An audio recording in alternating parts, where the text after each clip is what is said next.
इतना मोटा मिल्क कैसे?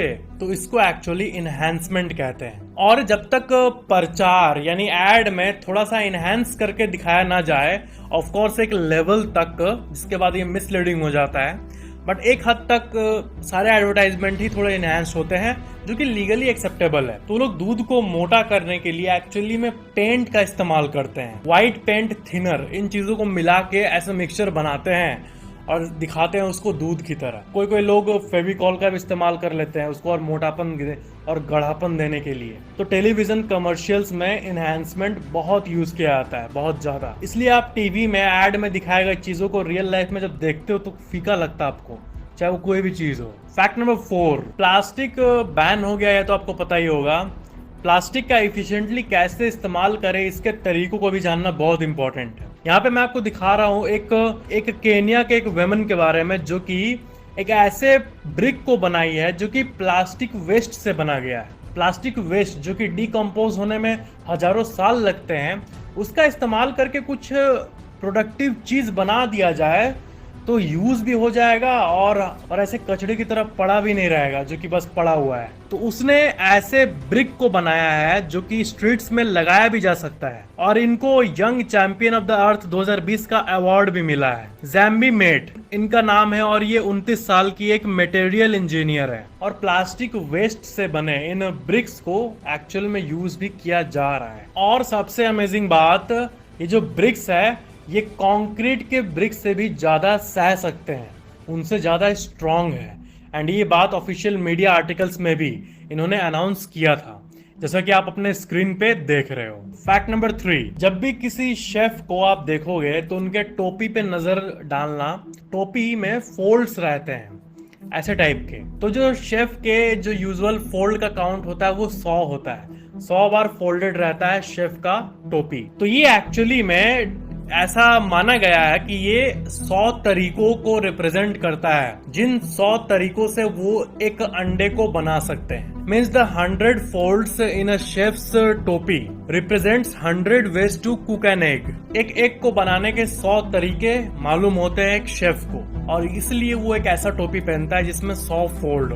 शुरू में जब शेफ का कल्चर शुरू हुआ था, एक्सपर्ट खाना बनाने वाले लोगों का, तब ये प्रथा शुरू हुई थी 100 बार फोल्ड करने का। किसी को 100 तरीके आते थे एक बनाने के, तो वो 100 बार फोल्ड करके पहन लिया, एंड वहीं से ये शुरू हुआ। और आज अनकॉन्शियसली हम लोग जानते हैं कि शेफ का हैट ऐसा होता है, लेकिन उसके पीछे का रीजन ये है। Fact number 2, space based solar power. सोचो कि बिजली वायरलेसली डिलीवर हो रही है, बिना तार के बिजली ट्रांसफर होना। इस बात से हमें निकोला टेस्ला की याद आती है। तो ऐसी टेक्नोलॉजी कहीं ना कहीं है, बस हमें मिल नहीं रही है। बट बात यह है कि इन आर्टिकल्स में देखो, चाइना ने ऐसा टेस्टिंग शुरू कर दिया है जिसमें कि वो एक ऐसा सैटेलाइट को छोड़ेगा जो कि चारों तरफ धरती का राउंड मारते रहेगा, और जो सनलाइट है वो सोलर एनर्जी को कैप्चर करेगा और उसको एक बीम के जरिए धरती पे भेजेगा। स्पेस बेस्ड सोलर पावर इसे कहते हैं, बिजली का वायरलेस सप्लाई। ये अगर हो गया ना एक्चुअल में, और इसे एक्टिवली वो ऑफिशियली शुरू कर दिया ना, तब ये जो टेक्नोलॉजी है ये दुनिया बदल देगी। मतलब आपके घर में मान लो लाइट जल रहा है, लेकिन आपके घर में बाहर से तार एकदम एक भी नहीं आ रहा है, बस बाहर एक बड़ा सा वायरलेस ट्रांसफार्मर लगा रहेगा और वायरलेसली बिजली सबके घर में वाईफाई की तरह मिलेगी। मतलब जिस तरह वाईफाई हम लोग इस्तेमाल करते हैं वायरलेस डेटा ट्रांसफर हवा के थ्रू, बिजली भी वैसे ट्रांसफर होगा। फैक्ट नंबर 1, आप जब स्टेशन पे ट्रेन से उतरते हो, फिर ब्रिज से पार करके स्टेशन के बाहर जाते हो एग्जिट करने, तब आपने ऊपर से ट्रेन को नोटिस जरूर किया होगा कि वहां पे ऐसा गोल गोल बना रहता है। तो ये एक्चुअली क्या होता है, तो मैं आपको बता दूं, ये होता है वेंटिलेशन सिस्टम। ये वेंटिलेटर्स होते हैं, और ट्रेन के अंदर से ये जो पार्ट आप देखते हो छेद छेद छेद छेद रहता है, यही वाला होता है, और इसी के ऊपर वो पार्ट लगा रहता है। ये वेंटिलेशन सिस्टम होता है ताकि कोई भी पैसेंजर को सफोकेशन वाली फीलिंग ना आए, क्योंकि बाहर का हवा अंदर आना और अंदर का गर्म हवा बाहर जाना ये भी बहुत जरूरी है, नहीं तो फिर ट्रेन का टेम्परेचर बहुत बढ़ जाएगा। तो अगर ये वेंटिलेशन ना हो तो ट्रेन हीट अप बहुत ज्यादा कर सकता है। इन्हें रूफ वेंटिलेटर्स कहते हैं। ये ना हो तो कोचेज में आग भी लग सकती है, क्योंकि बहुत ज्यादा हीट जनरेट होता है अंदर। इतने सारे सिस्टम काम कर रहे होते हैं, लाइट्स, इलेक्ट्रिक सिस्टम, ये वो। तो ये जो छोटा सा पार्ट आप देखते हो, जो छोटा सा छेद अंदर से देखते हो, ये वाला, ये बहुत ही इंपॉर्टेंट है रेलवे के सिस्टम के लिए। एंड इसी के चलते परफेक्ट कोच सिस्टम बन पाता है। तो ये था इसका वर्क।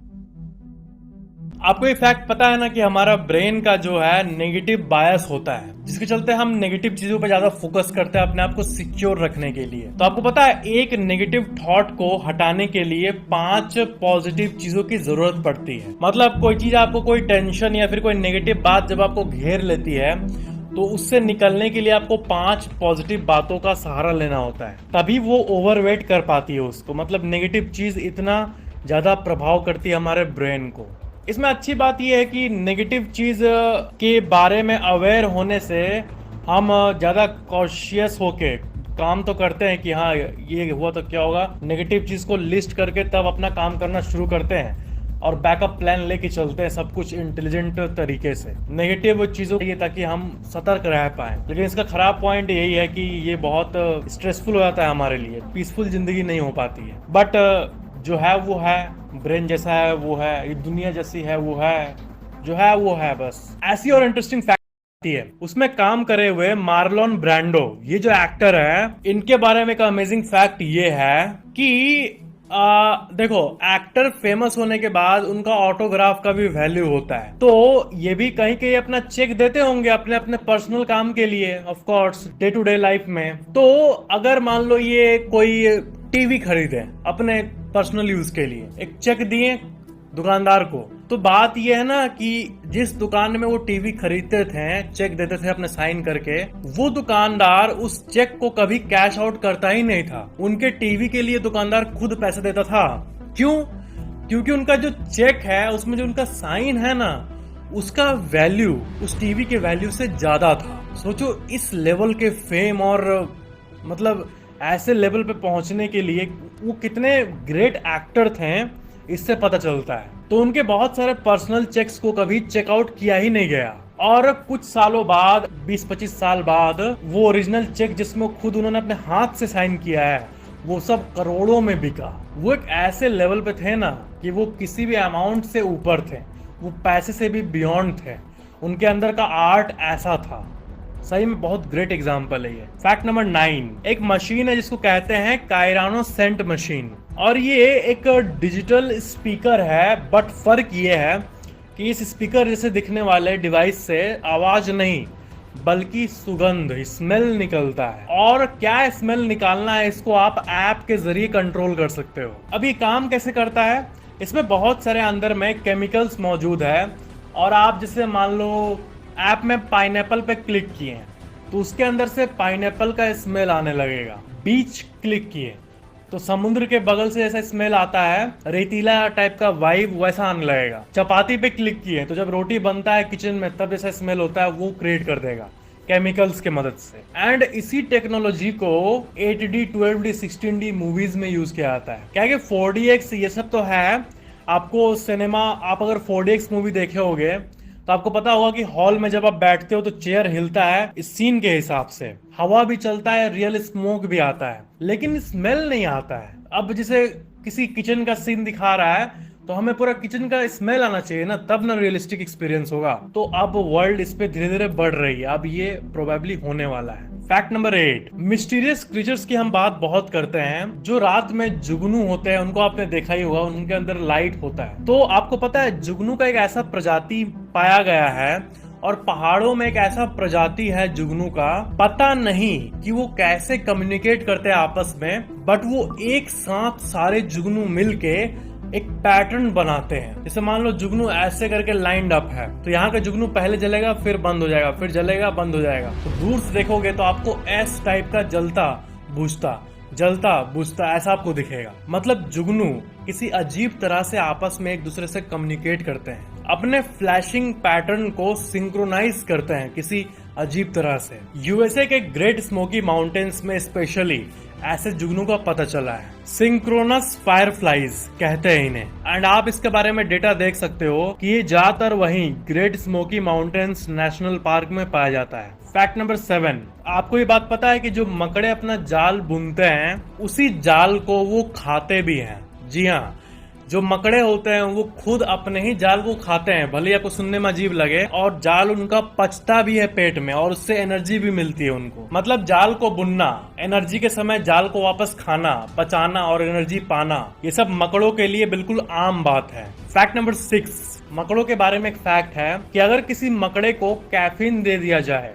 जब कॉफी पीते हो ना उसमें जो कैफीन होता है वो एक टाइप का नशा होता है देखा जाए तो वो अगर किसी मकड़े को दे दिया जाए तो उसके परफॉर्मेंस में क्या फर्क आता है। तो ये रिसर्च किया गया था और कंपैरिजन देखो ये हुआ। एक मकड़ा जिसको कुछ भी नहीं दिया गया, वो अपने नेचुरल स्टेट में है, वो देखो जाल को कैसे बुना, और जिसको कैफिनेटेड कर दिया गया था, कैफीन दे दिया गया था, वो देखो अपने जाल को कैसे बुन रहा है। कितना फर्क है दोनों में। सब्सटेंसेस का क्या असर होता है एनिमल्स और इंसेक्ट्स में, वैज्ञानिक इस पे रिसर्च करते रहते हैं। फैक्ट नंबर 5, क्या आपको पता है कि जो एडवर्टाइजमेंट में जो दूध हमें दिखाया जाता है, होता नहीं क्या, अरे ये पियो आप तो सुबह सुबह पूरा एनर्जेटिक हो जाओगे, healthy wealthy and wise. Ad में मम्मी पूरा जैसे दूध डाल रही होती है बाउल में, इतना स्लो मोशन में दूध को दिखाता है, इतना मोटा। अब रियल असल जिंदगी में आप जाओ किचन में और अपने दूध को डालो तो आपको लगेगा क्या